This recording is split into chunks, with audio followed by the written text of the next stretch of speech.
মৰাণৰ খোৱাং কলৌলোৱা দেউৰী গাঁৱত ভৱেশ কলিতাৰ উপস্থিতিত বিধায়ক প্ৰশান্তৰ বিহু নাম, বিনোদ হাজৰিকাৰ বিহু নৃত্য।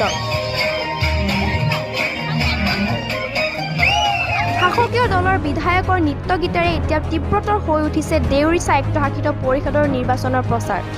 মৰাণৰ খোৱাং কলৌলোৱা দেউৰী গাঁৱত বিজেপি দলৰ ৰাজ্যিক সভাপতি ভৱেশ কলিতাৰ উপস্থিতিত অনুষ্ঠিত নিৰ্বাচনী প্ৰচাৰ সভাত বিধায়ক প্ৰশান্ত ফুকনৰ বিহু নাম আৰু বিধায়ক বিনোদ হাজৰিকাই বিহু নৃত্যৰে ভোটাৰক আকৰ্ষিত কৰাৰ চেষ্টা কৰে।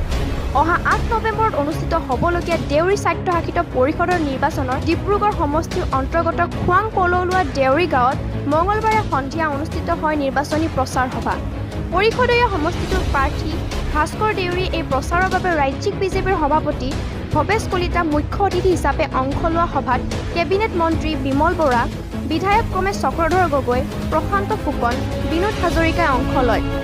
সভাত নিজৰ বক্তব্যৰ মাজতে বিহু নাম গাই বিজেপিৰ জয় নিশ্চিত বুলি দাবী কৰে ডিব্ৰুগড়ৰ বিধায়ক প্ৰশান্ত ফুকনে। এতিয়া মানুহৰ মনত উতলি আছে ভাৰতীয় জনতা পাৰ্টিৰ প্ৰতি। ভাৰতীয় জনতা পাৰ্টিয়ে ভাল কাম কৰি আছে কিন্তু উতলি আছে। যদি কাইলৈ বেয়া কাম কৰে আকৌ কংগ্ৰেছ ভাৰতীয় জনতা পাৰ্টিৰ পাছত ঘূৰি যাব। জনতা হ'ল পাৰাৰ নিচিনা বস্তু। যেতিয়াই ৰাইজে ভাল কাম কৰি থাকিব, ৰাইজ সেই পাৰ্টিৰ লগত থাকিব। কংগ্ৰেছৰ অপকৰ্মবিলাক পৰাচিত হ'বলৈ মই কৈছোঁ আপোনালোকে 31 চনলৈকে ৰওক, 31 চনলৈকে ৰওক, তাৰ পাছতে আপোনালোকে চিন্তা কৰিব। আনহাতে লাহোৱালৰ বিধায়ক বিনোদ হাজৰিকাই বিহু গীতৰ তালে তালে নাচি ভোটাৰ ৰাইজক আকৰ্ষিত কৰাৰ চেষ্টা কৰে। বিনোদ হাজৰিকাক সহযোগ কৰে মৰাণৰ বিধায়ক চক্ৰধৰ গগৈয়েও।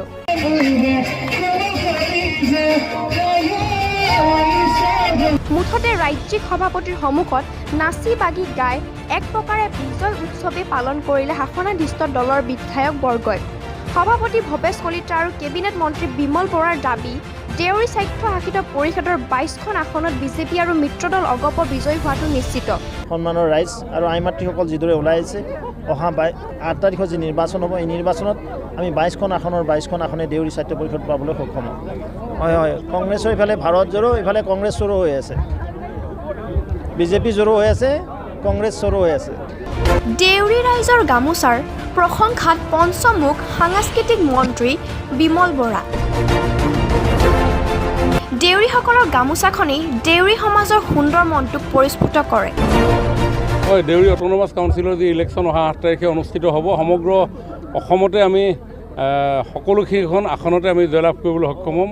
আৰু আমাৰ ডিব্ৰুগড় যি সমষ্টি, টিংখং, মৰাণ আৰু লাহোৱাল 3টা বিধানসভা সমষ্টিত থকা দেউৰী কলৌলোৱা দেউৰী গাঁও, মধুপুৰ আৰু খামটিঘাট সকলো ৰাইজে ব্যাপক উৎসাহ উদ্দীপনাৰে এই দেউৰী অট'নমাছ কাউন্সিলত ভাৰতীয় জনতা পাৰ্টিৰ সপক্ষে ভোট প্ৰদান কৰি আমাৰ প্ৰাৰ্থীজনক বিজয় সাব্যস্ত কৰিব।